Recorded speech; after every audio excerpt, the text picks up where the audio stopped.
How's it going, everyone? My name is TheStarkz, and today we're going to be discussing the, in my opinion, slightly disappointing State of Play Episode 2. Of course, this is the after show, despite almost taking 24 hours to make.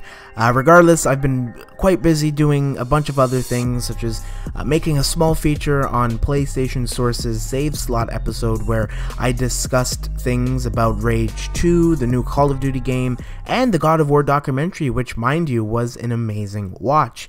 Before we begin with this topic of State of Play Episode 2, I'd like to first take the time to make a recap on everything we gathered from last night's short episode. First things first, we got some news regarding Medieval's launch which is confirmed to release this coming October 2019, where players can conquer the forces of great evil.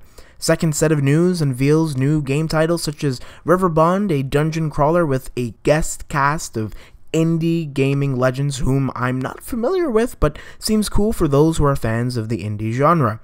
A new game called Away casts its players into a nature documentary, which sounds pretty immersive for people who like that type of game. The next game is presented by the devs who brought us Friday the 13th, named Predator Hunting Grounds, which puts a human fire team against the alien killing machine. Predator Hunting Grounds is a fully asymmetrical multiplayer shooter coming to the PlayStation 4 sometime next year. More updates following Monster Hunter World Iceborne, which we saw gameplay for.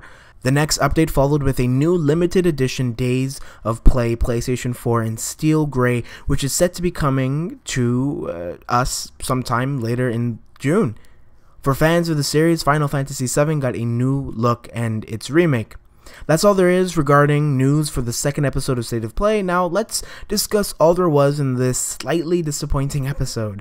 First things first, though, I appreciate the companies, I suppose, will to show us new titles and games, and although I don't think any of them have appealed to me just yet, it's great that it keeps us fans busy to think about for what's to come next. However, I must say, and I apologize to anyone who might be offended by this, although it is my opinion, but this does not by any means trick me into some distraction, because let's be honest here.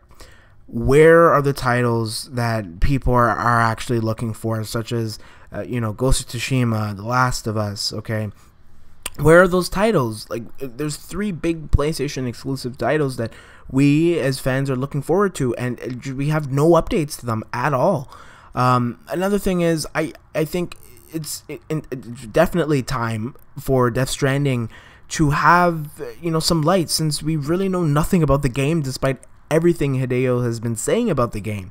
I trust that PlayStation will have another episode either later this month or perhaps the first week of June, or even after June, with big titles like Death Stranding, like I said, and The Last of Us Part 2, which are honestly 2 games in which will definitely take all the buzz away from whatever Sony's real competitors are going to be showing for this year's E3. I'm not necessarily excited about anything else that was shown in this event, except for Predator Hunting Grounds, which does seem cool, but we saw nothing of it. And same goes with the nature documentary game, which I definitely think it could end up surprising a lot of people, almost like when that game, I think it was called Unravel, did. All in all, I am slightly disappointed, and I really hope Sony puts some kind of State of Play event next month for June, and really shock its fans with something other than 2 remakes and 3 other games we know nothing or at least a little bit about.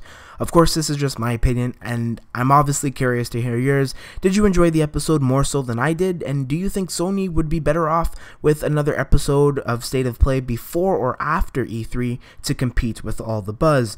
This is the after show of Sony's second State of Play. I think for each State of Play event going forward, I'll try to compile a neat recap of the event and share my thoughts and opinions about what was shown, what can be improved, and what Sony did right. This is, again, just my opinion, and you can have your own, of course. Just don't forget to subscribe and stay updated with me on Twitter and Instagram, and as always, I have been TheStarkz. Peace.